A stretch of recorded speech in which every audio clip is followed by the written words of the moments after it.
Welcome to the first episode of the Meet and Greet podcast, aka the TMAC podcast, a podcast hosted by yours truly, Kayse Egal, where I sit down with creative entrepreneurs and have intimate living room-like conversations about their process, upbringing, and early inspiration. So today we got a very, very special guest, 2020 wedding videographer of the year, your fiance's favorite cinematographer. Yeah, I read your bio. House lead videographer, editor, Filipino Don, mentor to me, an all-around great guy. Welcome to the podcast, Eddie Cristobal, aka Eddie.Cam.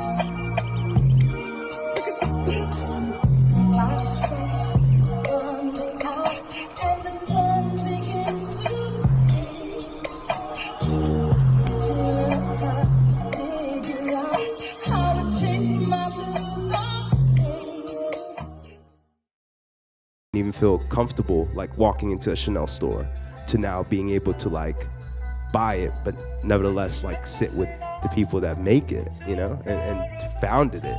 So to me, that's like a special thing.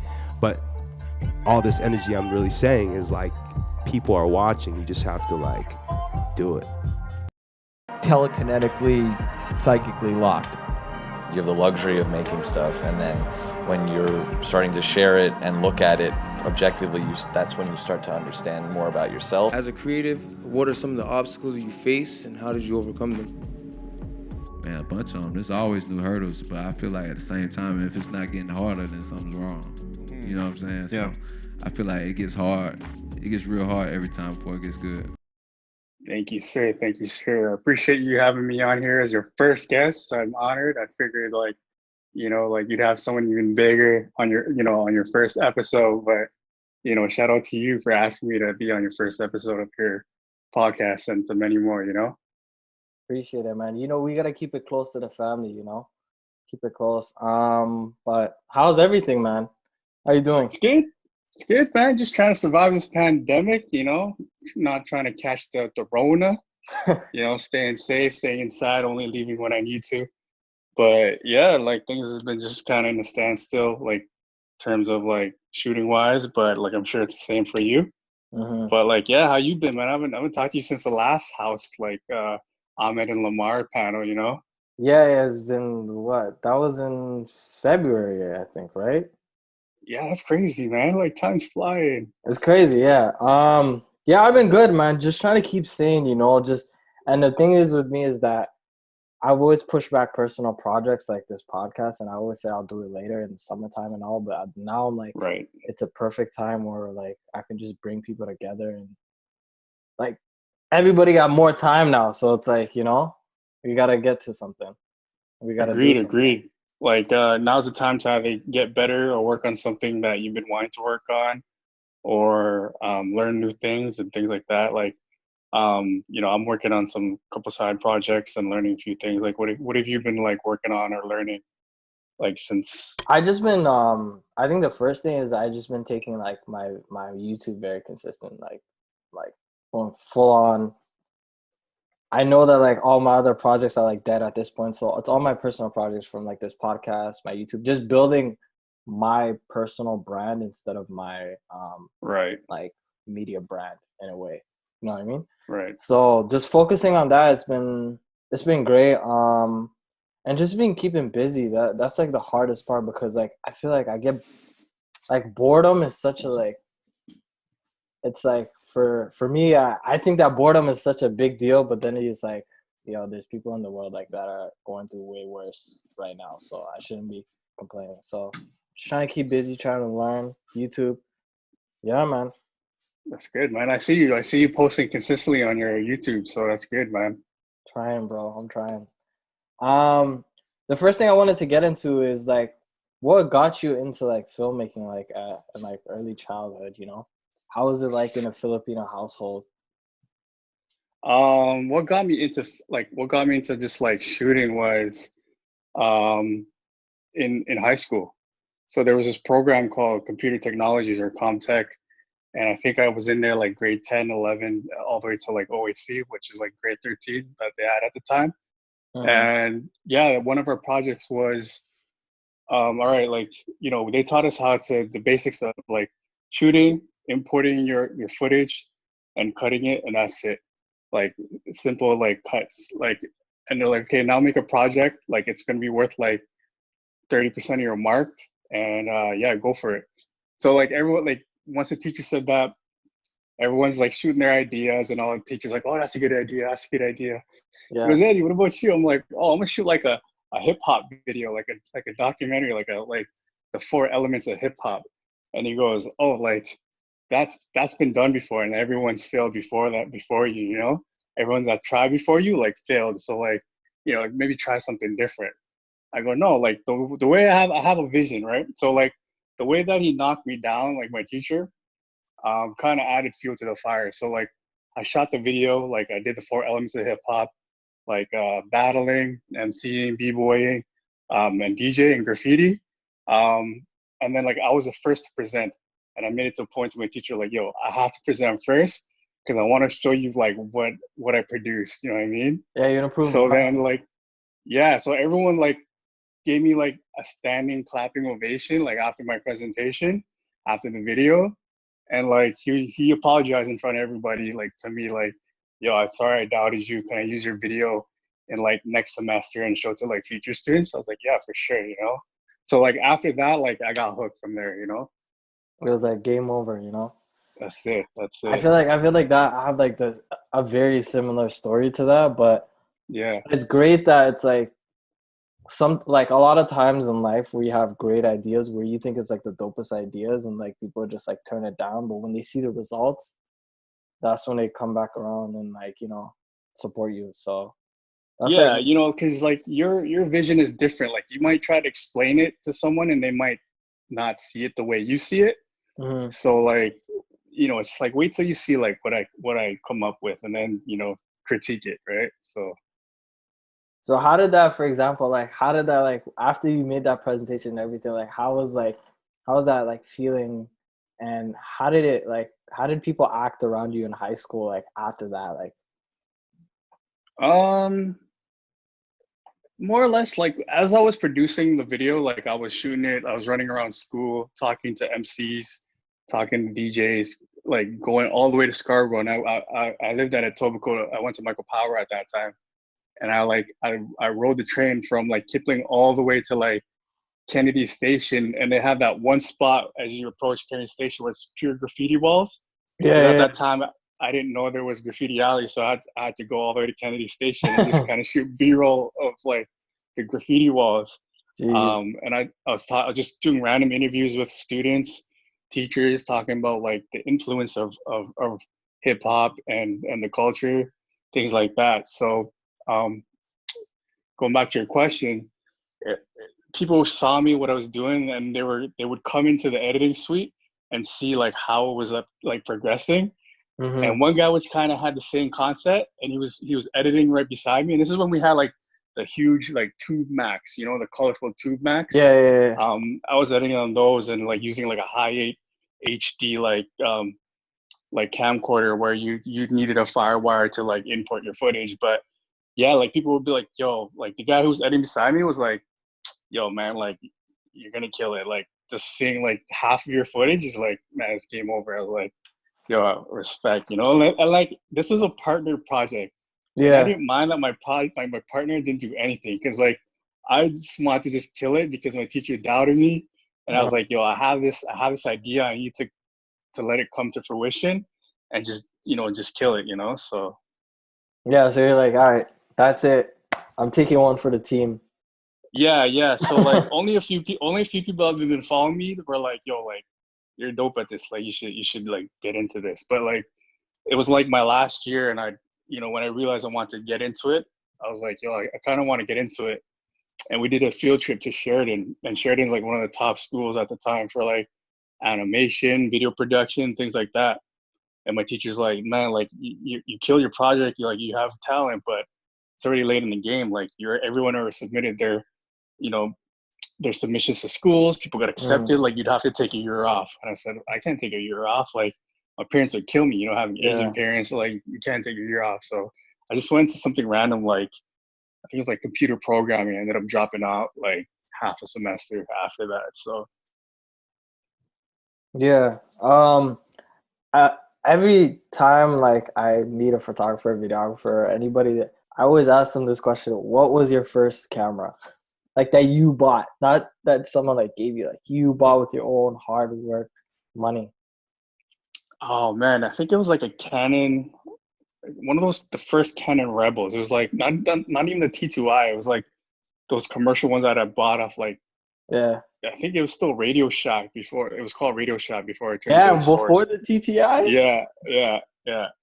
So like I bought that, and then I didn't use it for a while, and then I was gonna like, I saw it when I moved. I was like, man, I haven't used this camera like at all. Like I bought it and I didn't use it, but I was like, I'm just gonna put it up on Kijiji.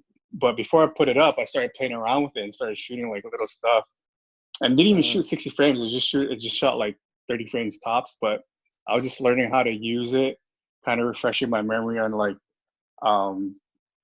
how to use the camera, how to use a big 3 in terms of f-stop, shutter, ISO, and everything. So kind of refresh it.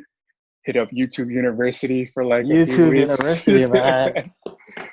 Game changer. That's it, man. So like, I started off with that until like I started charging people like for like promo videos for fitness, fashion, things like that. And then I stashed some coin to buy like, so actually that's like one thing we can transition to is like, what were you first shooting? Like before, like after that school project, and like what were you first shooting?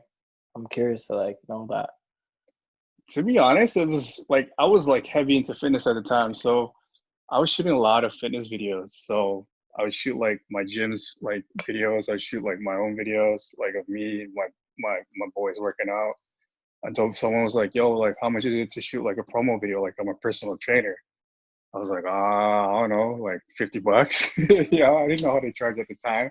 So, like it started off with like that, like, and then someone would see that video, and then like, the fitness community is pretty like, they all follow each other. So it's like, oh, like, another person would hit me up and say like, yo, I want a video like that. And then, just content fitness, and then some random like beauty pageant fashion shows kind of thing. And then, I didn't get into weddings for like maybe like a year and a half.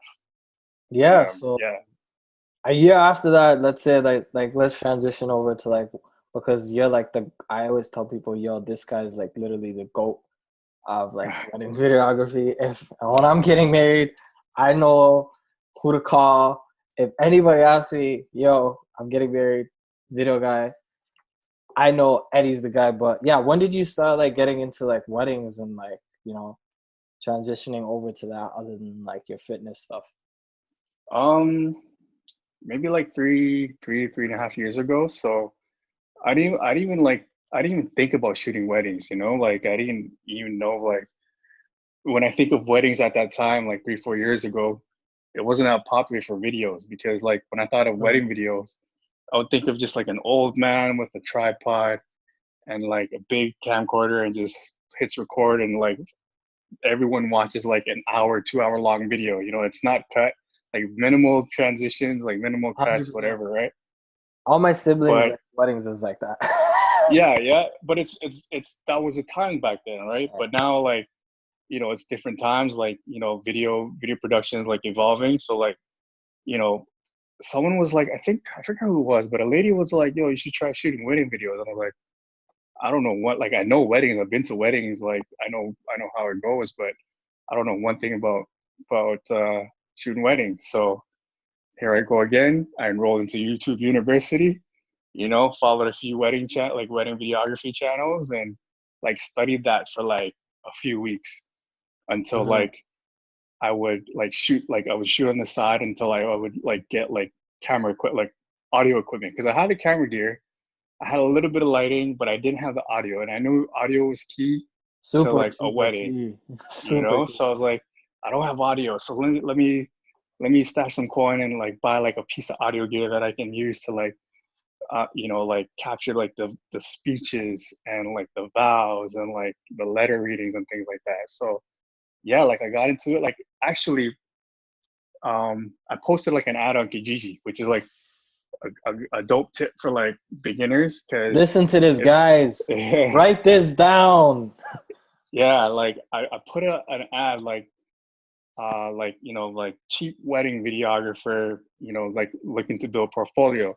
So I would get hits, but people would look at my website and like had no wedding portfolio, but they would see like my other stuff. Until this one lady was like, "Yo, I like your stuff. Like, I believe that you can like do a wedding based on like your other work. I only have like a small amount of budget left over. Like, would you be down to shoot it?" I was like, "Hell yeah!" So she's like, "Yo, can I get on a call with you and just kind of like ask you a few questions?" So I think I was at Starbucks at the time, and I was like talking to her for like an hour straight. And like I come from a customer service background. Like I have about like 9-10 years worth of customer service, like working in corporate. So like I used my customer service to the advantage. Like I spoke to her, like I put on my customer service voice, and I was talking to her with a smile because I was excited that she's about to give me a chance. Like she never locked anything down yet, but she might give me a chance at shooting her wedding. So she's like, "Cool, like I love your energy, like you know, like you seem like you can do this, and I could hear your passion. Like let me talk to my fiance." So next day, she's like, "Yo, I want to book you, but I want to meet with you in person and give you the deposit." I said, "Cool." And she's like, "Oh, like just an FYI, like I spoke to many videographers, and like the reason why I chose you is because I could hear you smile behind like the phone, you know." And she's like, "Everyone else I spoke to was very monotone. Is like, yeah, this is the price. Yeah, this is what you get. Like very monotone, like not enthusiastic, not passionate." And she's like, "Out of everybody that I spoke to, like you like stood out, like you passed with flying colors." And I was like, "Damn, like Damn. my customer service like experience paid off." You know what I mean? Yeah. So That's dope because yeah, I always tell people it's like there's always like stuff that you catch on to in your life that are always gonna help you in your business in a way. So it's like it's you called never transferable skills, man. so Transferable skills, like anything, like your jobs, like there are skills that you can transfer to anything in life, you know. And like in our industry, I think customer service, like that's when the secret sauce a lot of people fail to utilize. Yeah. Yeah. yeah, because I feel like in a way it takes one person to give you a chance. And that one person like hey, you're gonna put that on your portfolio and now you're gonna even look more professional. And a lot of times when it comes to these clients and stuff, they don't always want to work with the biggest, like biggest. I always tell myself you're never going to be the best photographer, but Yep. where you're going to be is you're going to give it your all. You're going to be there early. There's like, it's all the little things that add up that you do that's going to make you stand out from everyone else in the crowd. And once you get like 1, 2, 3, 4, 5 people, seeing your work and accepting you, then boom, it's like water. Like stuff is just gonna come easy to you. So yeah, it's just nice hearing like like it just that one person that just gave you a chance. Everybody has like that moment, and That's it. Like like a lot of people like that start off. It's like they'll hit up like like 50 people and only one person will hit them up, and that's how they get their start because one person was like, "All right, like I'll give you that chance. Like I believe you can do it." And because that one person gave you a chance, like you kill it, like you kill it, and it's like, "Yo, you gave me this chance, I'm gonna kill it for you," and even more, and go above and beyond. So so I wanted to ask you, like, over the years, you probably had like some sort of process or things that you do. What are things that you absolutely need to do before, during, or after a wedding when you're shooting? Like, if I don't do this, nothing's gonna go well. So like my process like before a wedding is I prep like literally almost half a week to a week before the wedding date. So I would check, all right, like let me just double check the contract, make sure I have everything that I'm supposed to give and the deliverables, like, and the expectations. Then I would start prepping like my equipment. So like I have to like make sure everything's fully charged, all my memory cards are like clear.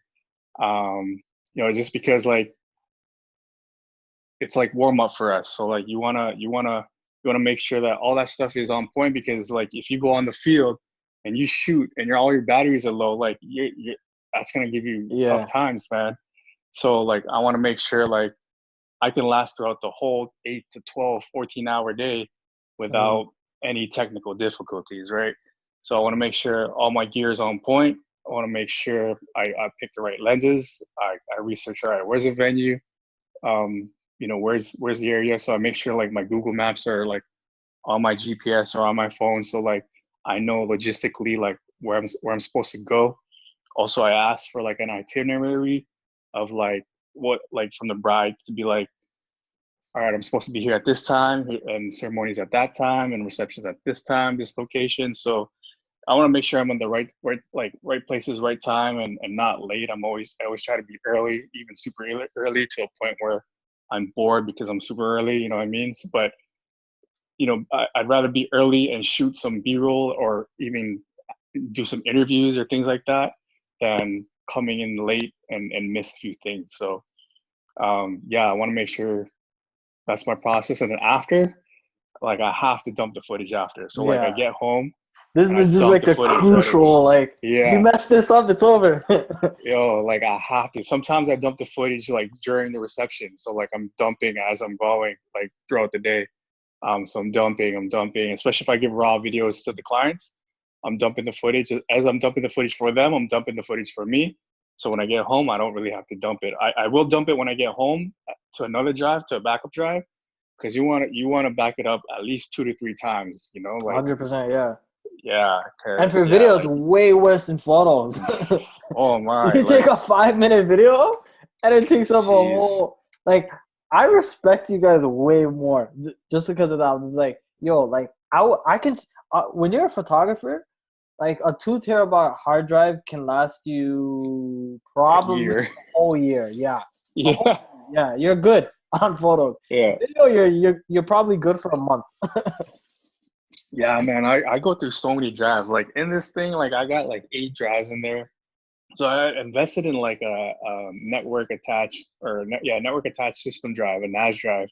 Yeah. So like I can like put in slots and like build like a kind of server where I can like remotely or even at home just kind of dump footage and also like take it from the clouds. So it's a good way to just kind of like how like ITs do it with their jobs. They have like a separate location, right? In case whatever reason their building goes on fire, all their stuff is safe in a different location, Yeah. Backing up is like super important because it's crucial. It's a crucial part of the game, man. Everybody like, I always tell people back up your stuff, but like everybody doesn't really listen to the advice. So there's always a time where something happens when you're on a job, and that's gonna teach you a lesson for like life. Like after what that happens, you're gonna be so sad of what like let's say for example you shot that 12-hour wedding, and after you lose all the footage, for example, let's say it's like your second wedding that you ever shot. Once that happens, you will back it up. You'll be so paranoid every shoot 3-4 times, then it'll just become a habit. So yeah. Like once you make one mistake, like it'll never happen again. Never happen again. Yeah. I actually wanted to transition to is, when did we actually meet? Because we shoot a lot.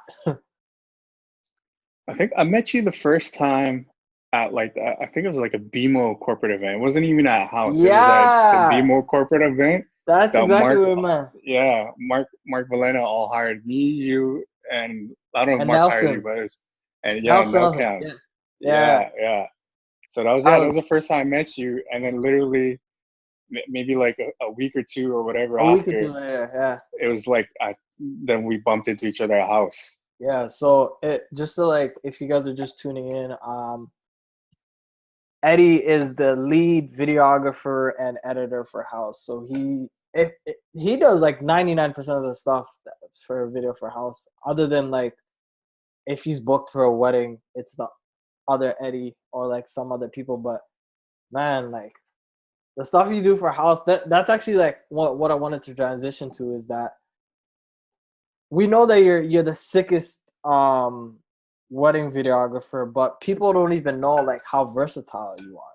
Like it's actually crazy. Like you can literally shoot anything.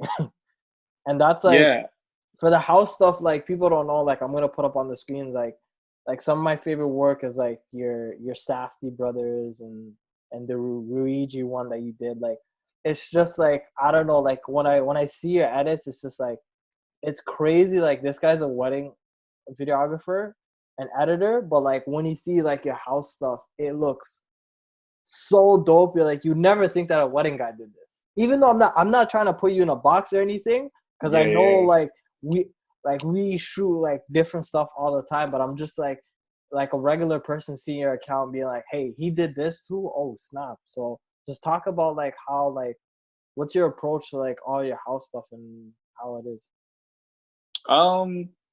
It's just, I use the same approach to everything I shoot. Is more like I'm there and I'm the eye to capture, and I want to capture the vibe of that event or whatever I'm shooting, right? And like, so like, Mark Valena is the producer for House. So, he's like, he invited me, I forget what our first one was, but he asked me to edit. I think you asked me to edit Aerosins. Mm-hmm. So I was like, oh, cool, like I'll edit it. So then I edited Aerosins, like the videos on IG. And then he's like, oh, why don't you come shoot like one of the events? Like you can be like Eddie.Cam or whatever.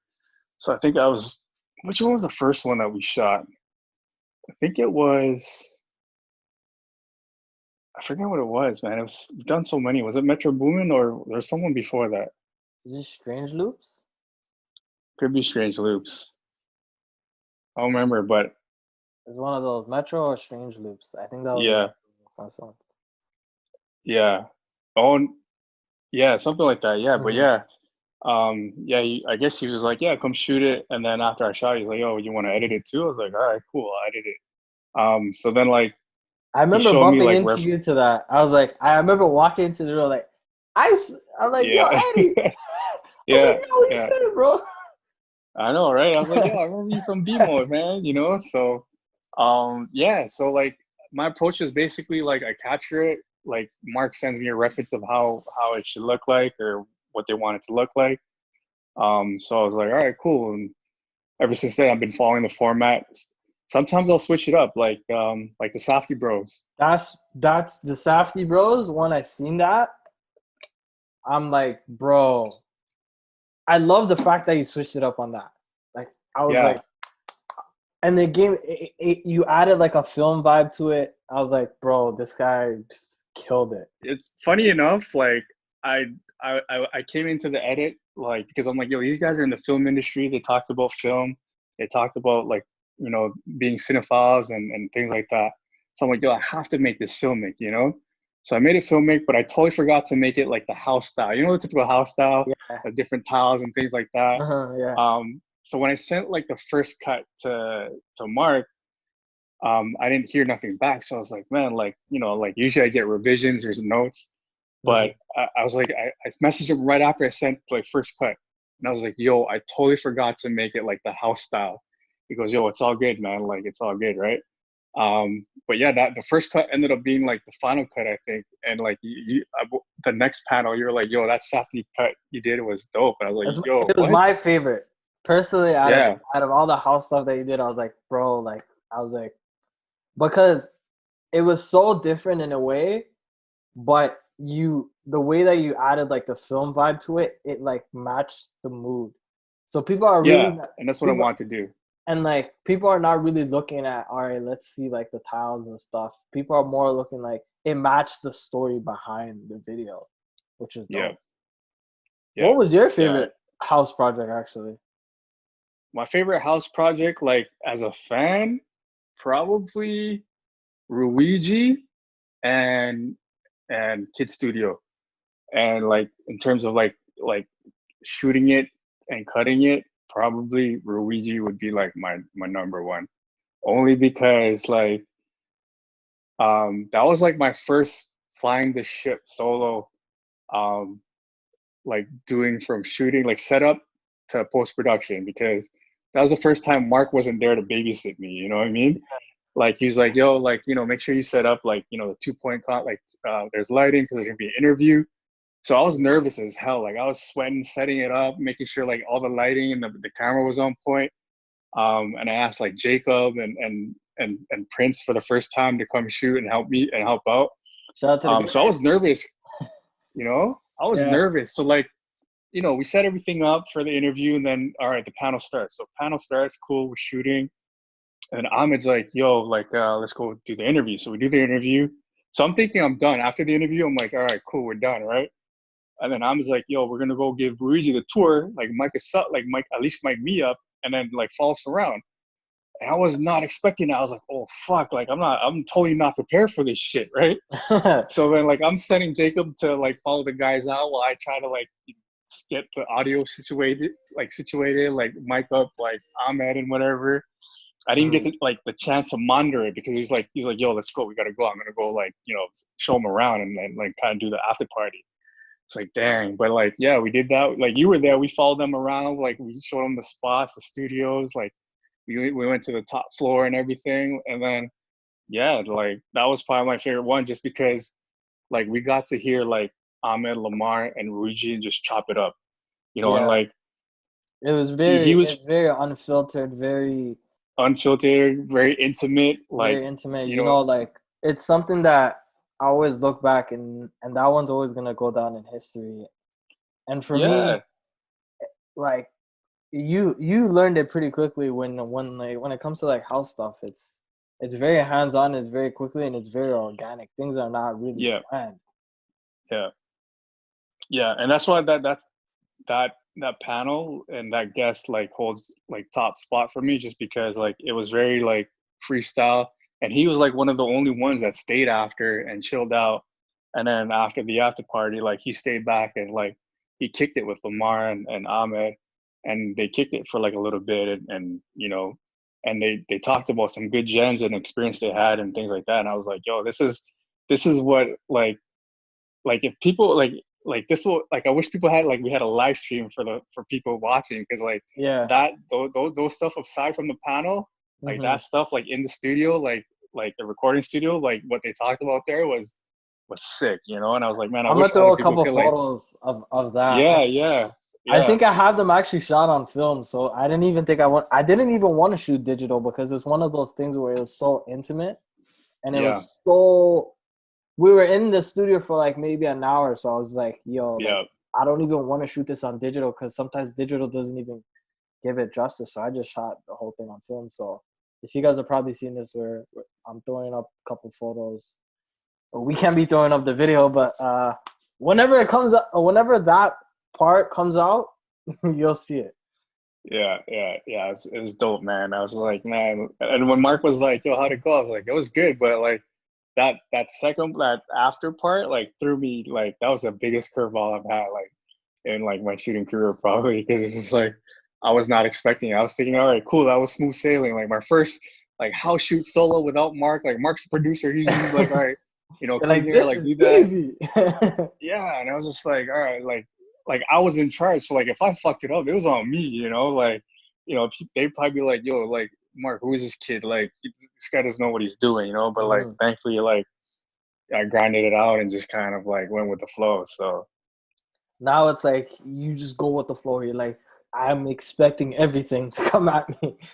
Yeah. And that's, like, ever since then, I, like, you know, when Ahmed's like, yo, come follow me, like, I told Jacob, I'm like, yo, like, if Ahmed tells you to follow him, you follow him. Like, Prince, same thing, like, you know, like, because you never know. Like, sometimes they'll just be like, spur of the moment, like, yo, we're gonna go talk to our guest. Like, come here. I need you to capture it. And like, you're totally not expecting it, right?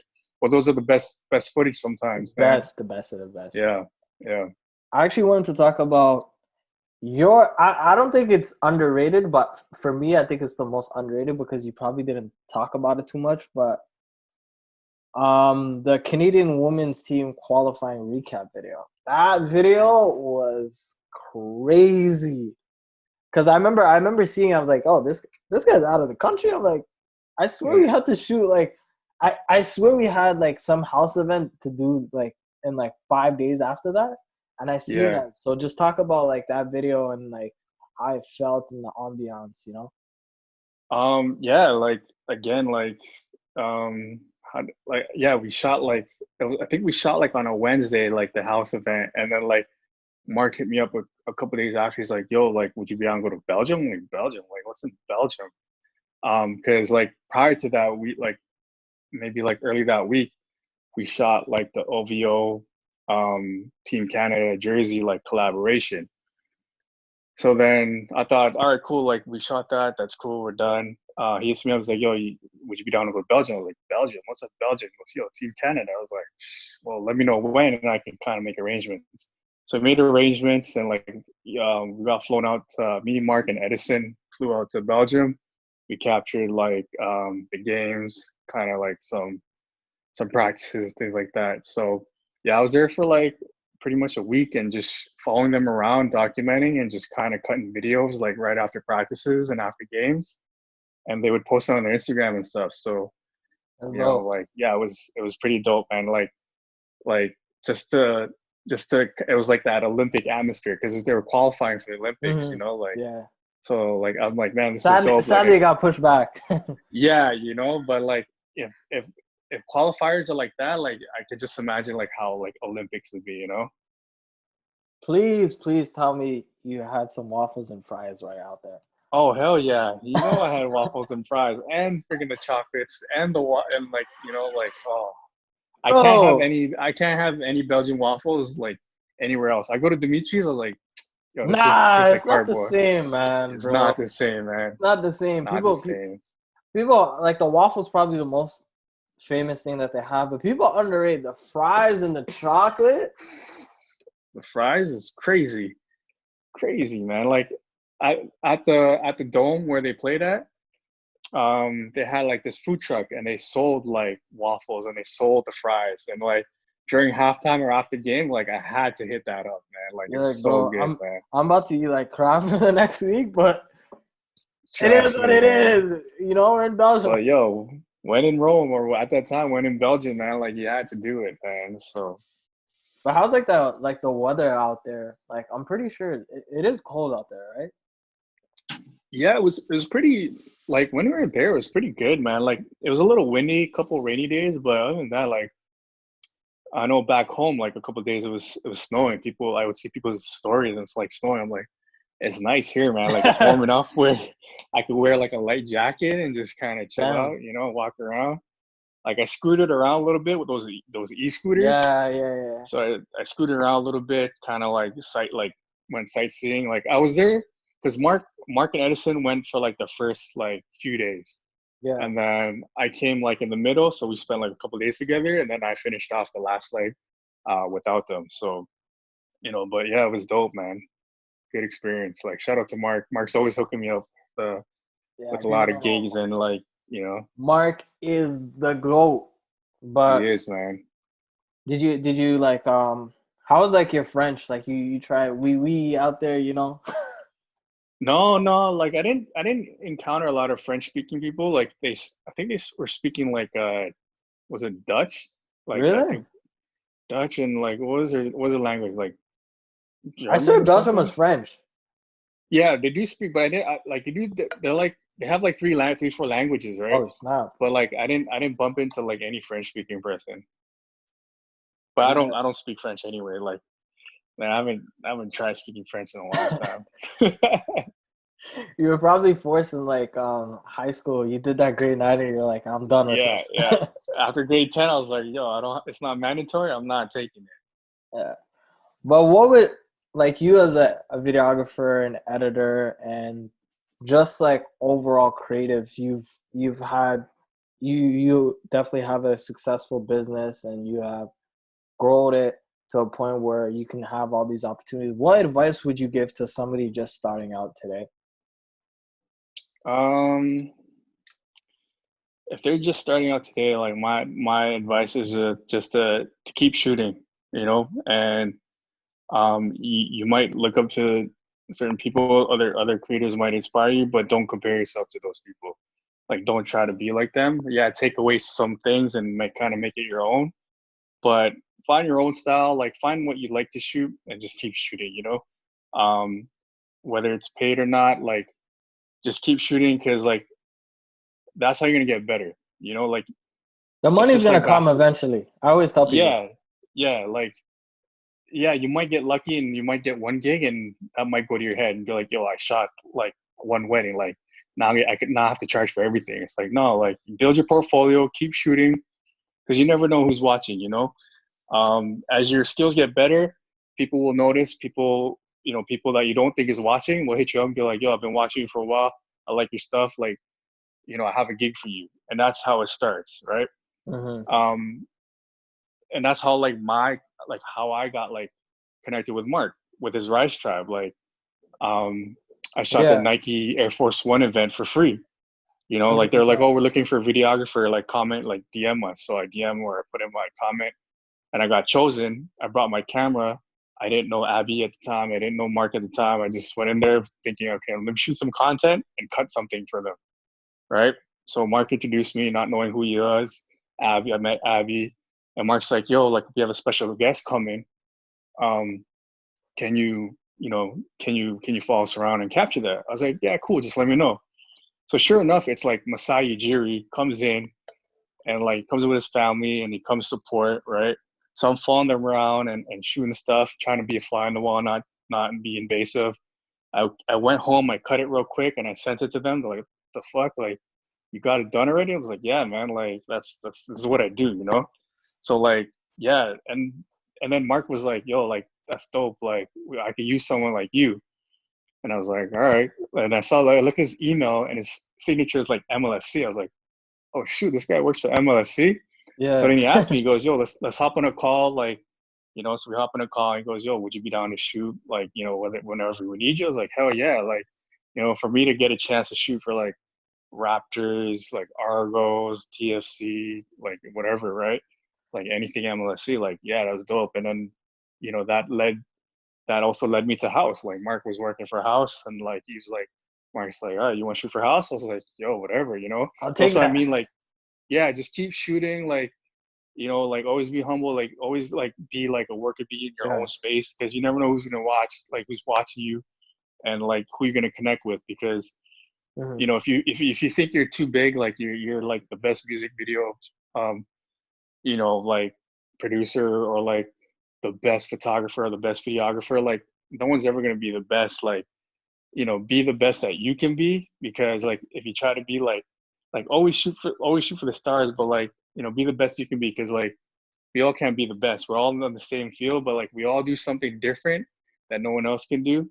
So like always use that to your advantage, you know what I mean? So like, yeah, like, just keep shooting, like, keep creating, keep collaborating. Like, collaboration is key too, like, aside from pay gigs, but collaboration is key too, because it feeds your creative soul. um yeah, and just kind of also give back, like, because for me, like, on the come up, like, I hit up so many photographers, videographers to be like, yo, let me shoot, like, let me second shoot, let me shoot BTS. Like, I just kind of want to build a portfolio, and everybody like didn't respond or ghosted me or be like, yeah, whatever, you know. And like, my boy Ronnie's like, yo, all right, cool, like, you know, come shoot a wedding. So like, he gave me a chance. Like, Mark put me on, you know. So like, you never know who's gonna put you on, because just, you know, just by collaborating and just keep creating. So like, yeah, man, like, as a young creator, like, sky's the limit, man. Just don't limit yourself and don't compare yourself to other people, because that'll be your downfall. Just keep working, keep grinding, get better, like, work on your skills, and don't be afraid to learn new things too, man. That's key. But the last question I want to ask you before I let you go, man, is Final Cut or Premiere? Eesh, eesh. You know what's crazy? Like, I don't like. I use DaVinci. I don't even use those two. Like I use Whoa, I use a whoa. You're on the color grading DaVinci? yeah, man. I've been on DaVinci for like the last year and a half.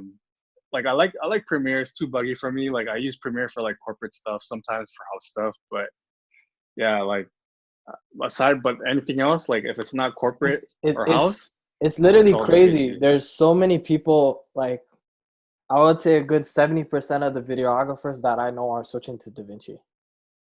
Yeah, you know, it's like it's dope. Like for me, like Premiere's dope, man. Like it's wicked. Like if you're a YouTuber or like you're into those fancy transitions where you need to use After Effects and things like that, yeah, use it. But like for me, I'm such a simple editor. Like I don't really care for like effects and transitions. I'm more of like I want to tell the story and show the vibe.